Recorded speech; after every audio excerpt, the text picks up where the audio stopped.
Tony D and Little Joan with a screenwriter's rant on American Outlaws, based on a true story about a group of bank robbers who are brothers and sister who rob a bank and try to make it.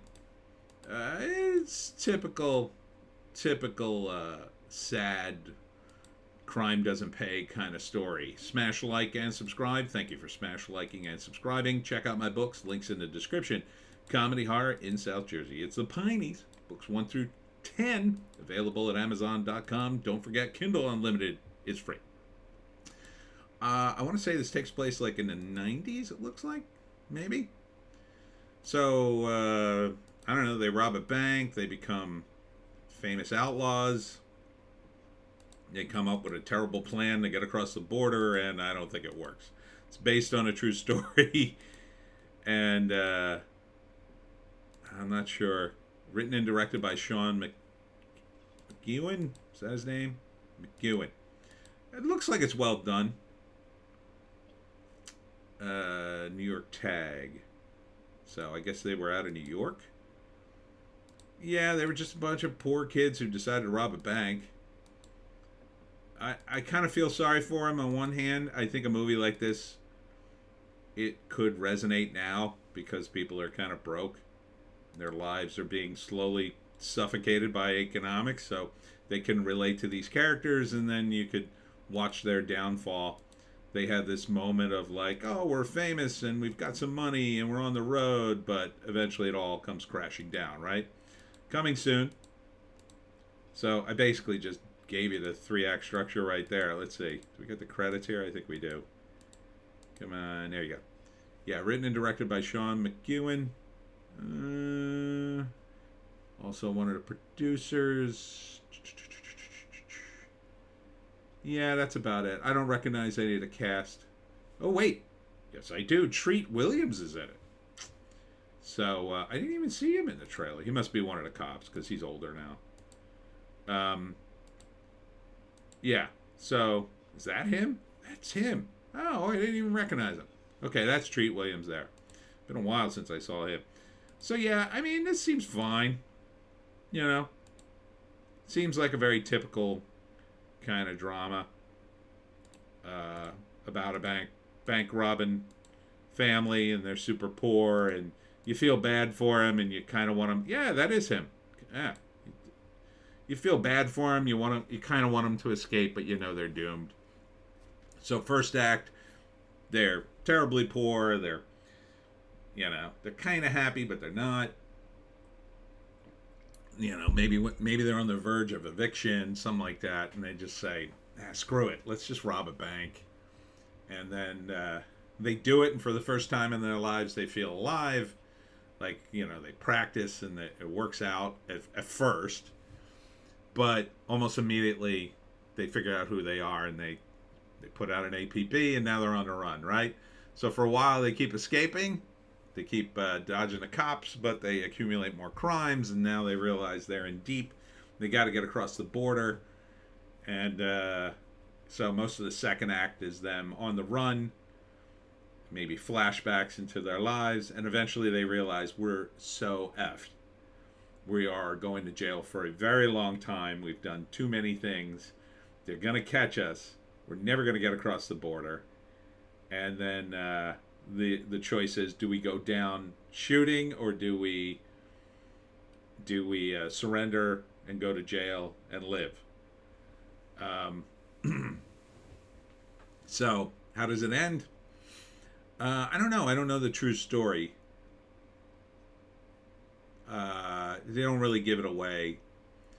And my guess would be it's a tragedy. So, like, one of them dies. Like, the hot-headed one dies. He goes out in a blaze of glory, and the other two, they end up in jail. And then we get the credit roll, like, oh, so-and-so was released in 2008, and blah, blah, blah, blah, blah. So, let's read the synopsis. Facing the possibility of prison. Oh, so they're already headed to prison. And in search of an idealized freedom, 3 siblings take matters into their own hands with a cross-country crime spree of epic proportions. American Outlaws is based on the true story and the GQ article, The Whole True Story of the Dougherty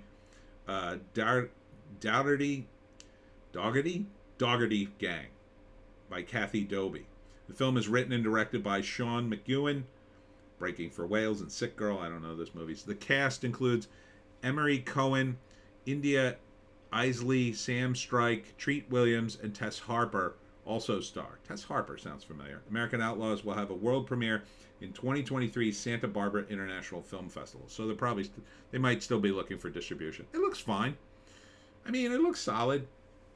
You know, it sounds kind of sad.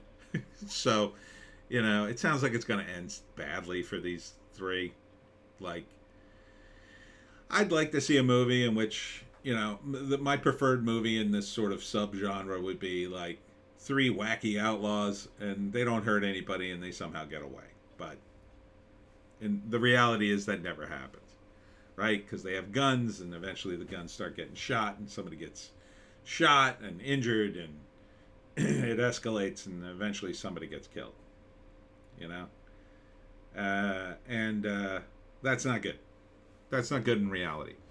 In a movie, though, it is fun to think, oh, well, you could be an outlaw and rob a bank and get away with it and not really hurt anybody. But in the reality is you are hurting people. So,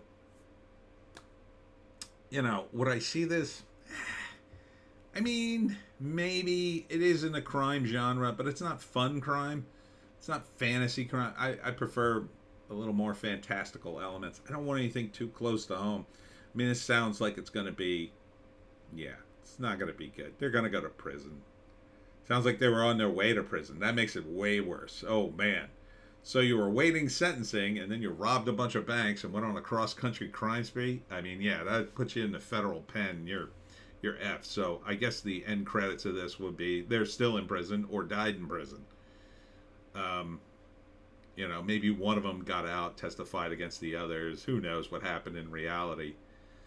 A lot of times there's drugs involved. A lot of times it's very dark, right?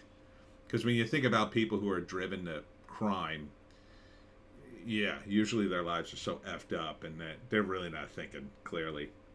And then they cross that line and they think, you know, well, at least they'll go out in a blaze of glory. Maybe they thought they would get across to Mexico. I mean, Mexico, it's not like the Wild West anymore. You can get across to Mexico, then what? Well, the Mexican authorities will shoot you or capture you, send you home, or they'll just keep chasing you. I mean, if it's the FBI, a lot of times they'll just keep chasing you these days, I believe. To escape these days and really be in a country that, oh, we can't touch you there, you'd have to go to, like, I don't know, France would be the most westernized country I think you could probably get to, and the French might protect you if you were a political prisoner and you somehow got there. You know, you could disappear in a country like India maybe because it's just so populous. That wouldn't be Western, but it would be better than the alternative, which would make, I mean, you might be able to disappear in Brazil. You know, China or North Korea you could certainly disappear into, but they'd probably never see you again. So I don't know you'd want to go that. I think it's better just not to commit crime. That would be my conclusion. Anyhow, that's it for me, Tony D and Little Joan. Check us out on the live stream later. Yeah, I'm going to live stream the Biden thing and make stupid comments. So tune in for that. Otherwise, we'll see you in the next one.